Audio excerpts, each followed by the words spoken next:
सोडा आणि लेमन. सोडा आणि लेमन ही सर्वत्र प्रचलित व प्रख्यात असणारी पेये आहेत. ही पेये म्हणजे पाहुणचाराचे प्रतीक आहेत. खेड्यापाड्यापर्यंत त्याचा चांगला प्रसार झालेला आहे.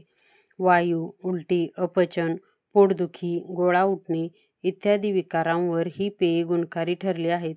एक आवडीचे पेय म्हणून लोक सोडा पितात, परंतु सोडा केवळ आवडीचे पेय म्हणून घ्यायचे पेय नाही.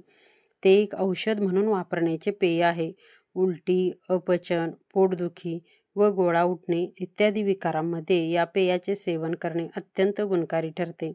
सोडा व लेमनचे मिश्रण अत्यंत स्वादिष्ट व गुणकारी असते. अनेक दुकानदार सोड्यात बर्फ घालतात, परंतु बर्फाने त्याचे गुण वाढत नाहीत. उलट बर्फयुक्त सोडा शरीराला हानिकारक असतो. तसेच थंडीमध्ये सोडा वॉटरचे अतिरिक्त सेवनही शरीराला नुकसानकारक असते.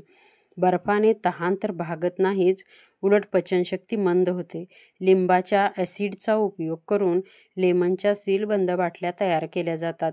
लिंबाचे ॲसिड म्हणजे सायट्रिक ॲसिड महाग असल्यामुळे लिंबाच्या ॲसिडऐवजी अनेकदा चिंचेचे ॲसिड वापरले जाते. लेमनचे गुणधर्म लिंबाच्या सरबताच्या गुणधर्मासारखेच असतात.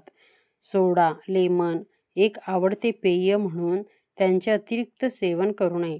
त्यामुळे पोटात बिघाड होतो, आतडी खराब होतात व आर्थिक नुकसानही होते.